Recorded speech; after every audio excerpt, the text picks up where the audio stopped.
Well, hello and welcome to the A New Day show. I am your host, Daphne Clarke-Hudson, and I'm super excited for based on the colors here in the studio, you can say welcome spring 2014. So I'm excited here that spring has sprung here in Connecticut, and I'm super excited. And today's episode, we will be speaking about some live spring cleaning tips. I know that the gardens are blooming, and we need to take some time to look into our lives and see what we can do. So before we get into the segment, I want to share a poem with you. And this one is written by Tim Murtloff. Gentle words of encouragement. Spend every day preparing for the next. As you reach forward with one hand, accept the advice of those who have gone before you, and in the same manner, reach back with the other hand to those who follow you. For life is a fragile chain of experiences held together by love. Take pride in being a strong link in that chain.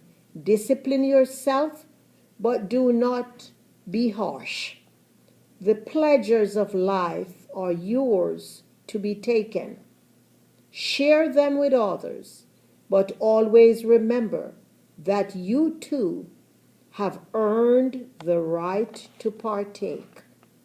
Know those who love you. Love is the finest of all gifts and is received only to be given.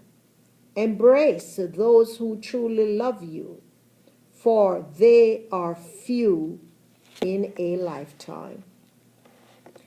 Then return that love tenfold, radiating it from your heart, to fill their lives as sunlight, warm the darkest corners of the earth. Love is a journey, not a destination. Travel its path daily. Do this, and your troubles will be fleeting as footprints in the sand.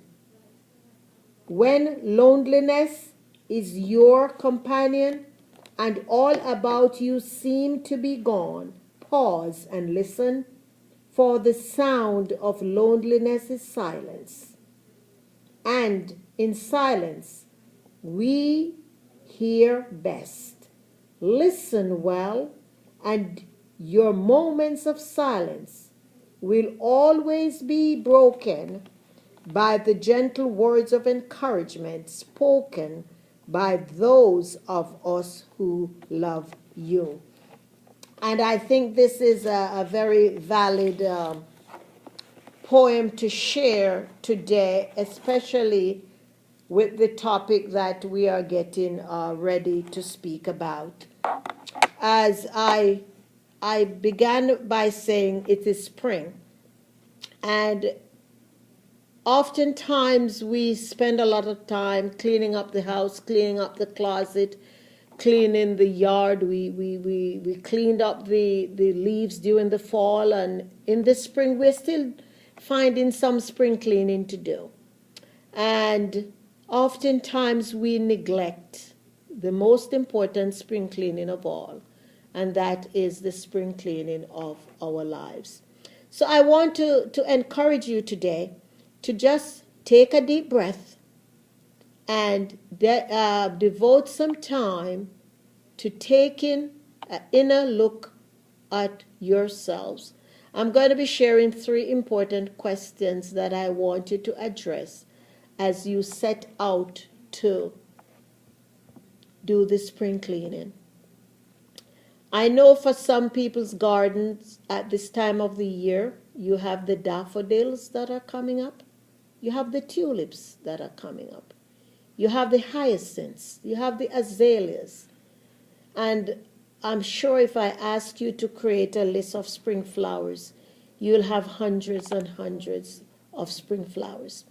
And as you admire the garden and the different plants that are being peeping out right now, for some people, they probably still have a little snow, but those plants are struggling to come to shoot, for us to see their beauty. I want you to do the same thing when you stand in front of the mirror and look in your eyes. I want you to see the same radiance and the same beauty that you admire in those plants. I want for you to take the time to see those in your lives as well.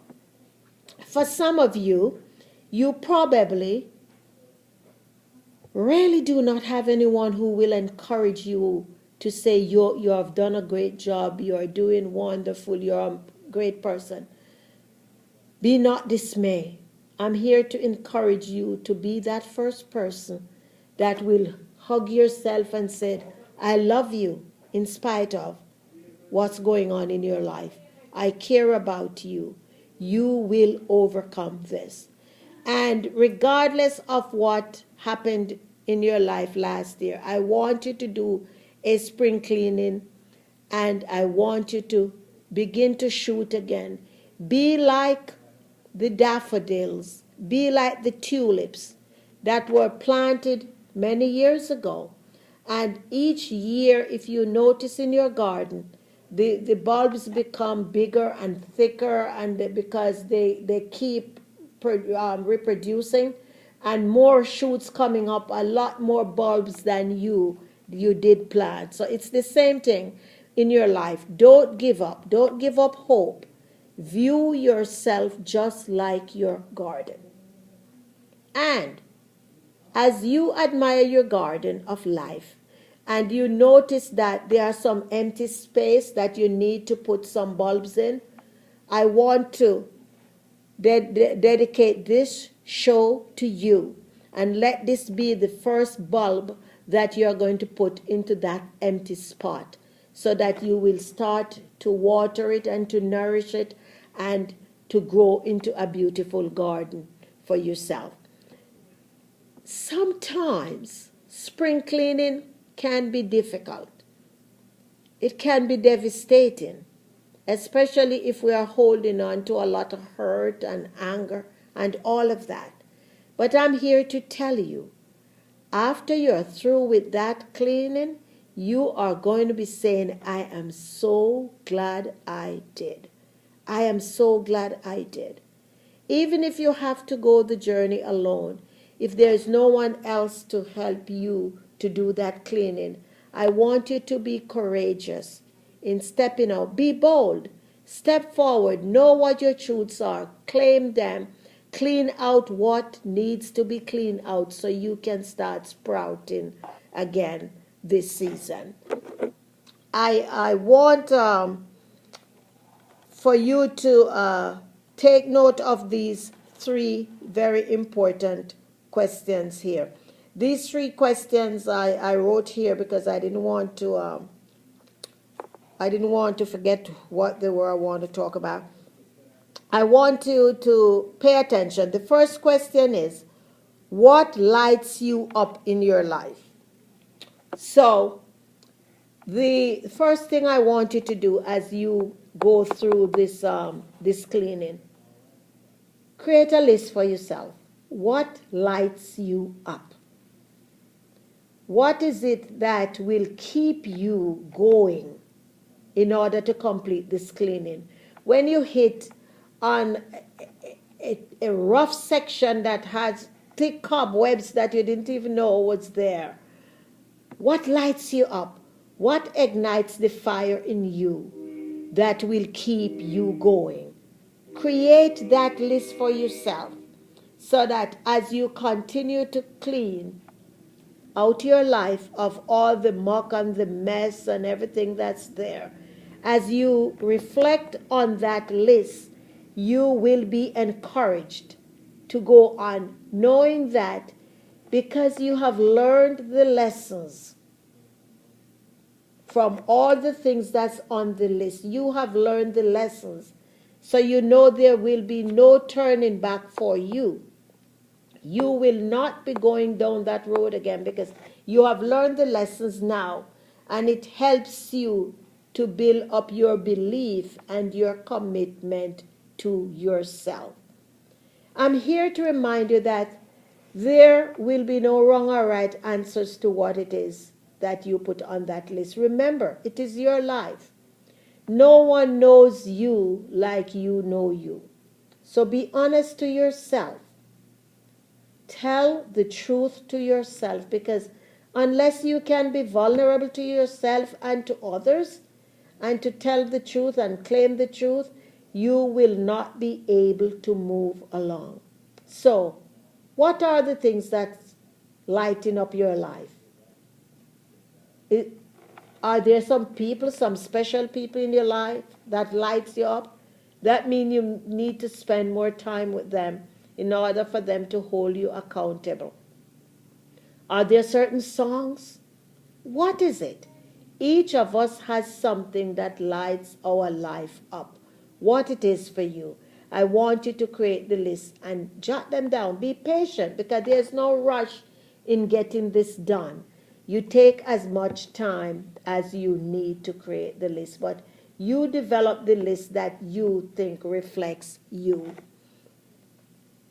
The second question is, why is it important for you to be successful, in your life? Why? Why is it that you think, if I accomplish this or if I accomplish that, I will be successful? Know the reason why it is important to you. List that again on the paper. You identify X, you identify Z, you identify Y. After you do that, I want you to put a subheading on the things that you list, why you need to be successful. I want you to look on the success of your life. For those who have business, the success of their business, and the success of your career overall. Because unless we can be completely balanced, we will not achieve the result that we are looking for. You know what balance looks like for you. For each and every one of us, it looks differently. So know yourself. Know what lights you up. Know the reason why you need to be successful. What result are you looking to accomplish? What will happen if you really do not get the success that you deserve? Again, the answer is for you. It's not a test that you're doing. You just need to hold yourself accountable, and you get a mentor, get a good friend, somebody who will give you a listening ear and support you as you go through this cleaning. It is never too late to do a spring cleaning of your life.